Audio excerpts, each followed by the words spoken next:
PV Sindhu badminton champion जब 2021 Olympics के बाद में मोदी जी से मिली थी तब का ये वीडियो देखिए। सर वो मेरा कोच है सर, पार्क उनका नाम। So you are from Korea? Yes, sir. Wow. Yes, sir. Ever have you visited Ayodhya? There is a special relation with Korea and Ayodhya.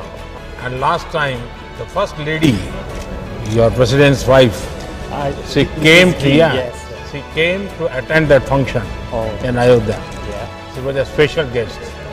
So you must visit Ayodhya and you must know what is the history about Ayodhya.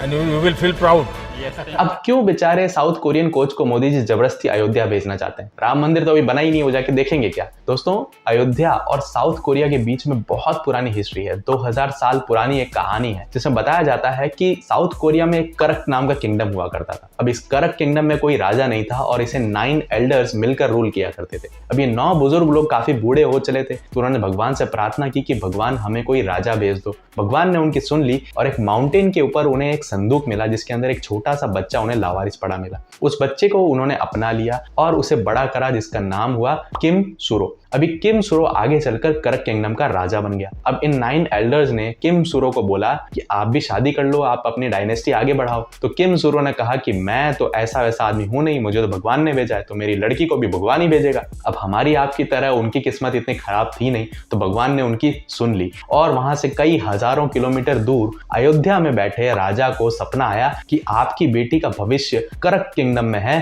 तो आप तुरंत उसे वहां रवाना करो। अब ये सपना जब उन्होंने देखा तो तुरंत अगले दिन अपनी बेटी को शिप में बैठाया और कई सारे गिफ्ट्स, खजाना और अपने बेटे को भी साथ में रवाना कर दिया उस शिप में कोरिया की तरफ। जब वो लड़की शिप में बैठकर वहां पहुंची तो अब किम सुरो को ये पता चला और उन्होंने यही समझा कि इस लड़की को भगवान ने मेरे लिए भेजा है। उस लड़की का नाम था राजकुमारी सूरी रत्ना और कोरिया में प्रिंस किम सुरो से उनकी शादी हो गई और शादी के बाद में उनका नाम रखा गया प्रिंसेस हेओ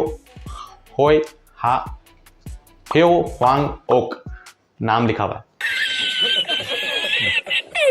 अब इसमें इंटरेस्टिंग क्या है, शादियां तो होती रहती हैं, पुराने टाइम से होती चली आई हैं, लड़कियां इधर से उधर एक किंगडम से दूसरे किंगडम जाती गई हैं। इसका इंटरेस्ट यहाँ पर डेवलप होता है कि प्रिंसेस ह्यो ह्वांग ओक की 12 संतानें हुई और उन 12 संतानों की और संतानें हुई और कुल मिलाकर आज की डेट में 80 लाख लोग साउथ कोरिया में ऐसे हैं जो अपने आप को ह्यो ह्वांग ओक का डिसेंडेंट मानते हैं, यानी कि वो उन्हें अपनी माता की तरह समझते हैं और अयोध्या को अपना ननिहाल मानते हैं। ये लीनिएज ट्रैक करना तो काफी मुश्किल है दोस्तों, मगर साउथ कोरिया में प्रोबेबली ऐसा होता है कि लोग अपनी लीनिएज ट्रैक करते हैं। इन लोगों में खास बात यह है कि इन लोगों की हाइट थोड़ी सी ज्यादा है, इनके फेशियल फीचर्स थोड़े से अलग होते हैं और ये लोग सभी रॉयल फैमिली को बिलोंग करते हैं और काफी सक्सेसफुल कैडर्स में से आते हैं। जैसे कई सारे साउथ कोरिया के प्रेसिडेंट्स और प्राइम मिनिस्टर्स अपने आप को इस डायनेस्टी का बताते हैं। इनफैक्ट बहुत ही फेमस रैपर साई, जिनका गंगनम स्टाइल आपने गाना सुना होगा, वो भी अपने आप को इनका डिसेंडेंट मानते हैं। कोरिया में इस लीनिएज को काफी रेस्पेक्टेबल माना गया है। हालांकि वहां पर कोई कास्टिज्म या सोशल भेदभाव नहीं है, मगर फिर भी ये डायनेस्टी एक रेस्पेक्टेबल स्टेटस अटेन करती है। अब साउथ कोरिया के टाउन गिम्हे सिटी में प्रिंसेस ह्यो ह्वांग ओक का एक मॉन्यूमेंट मौजूद है और इस मॉन्यूमेंट में एक पिलर लगा हुआ है। कहा जाता है कि ये पिलर अयोध्या से वो जो स्टोन्स नाव में अपने साथ में लेकर आई थी, उन पिलर से बनाया गया है। इसमें एक स्वास्तिक टाइप का सिंबल भी हमें देखने को मिल जाता है जो हिंदू रिलीजन को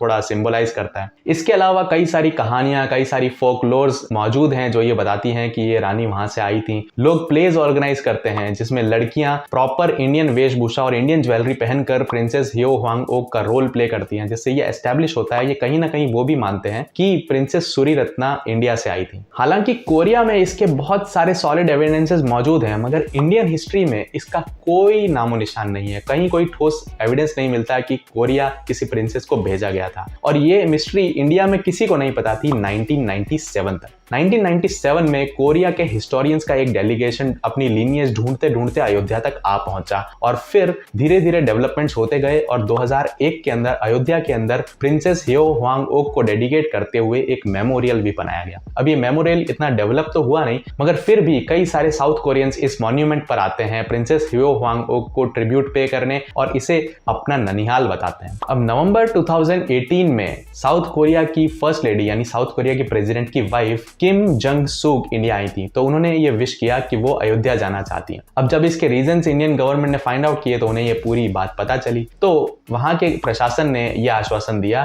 कि इस मॉन्यूमेंट को डेवलप किया जाएगा, यहाँ पर प्रिंसेस ह्यो ह्वांग ओक को लेकर एक थीम पार्क बनाया जाएगा और इस थीम पार्क का शिलान्यास फर्स्ट लेडी किम जंग सूक के हाथों से ही करवाया गया था। तो समझे क्या कनेक्शन है साउथ कोरिया और अयोध्या में। वीडियो इंटरेस्टिंग लगा तो सब्सक्राइब करके जरूर जाना।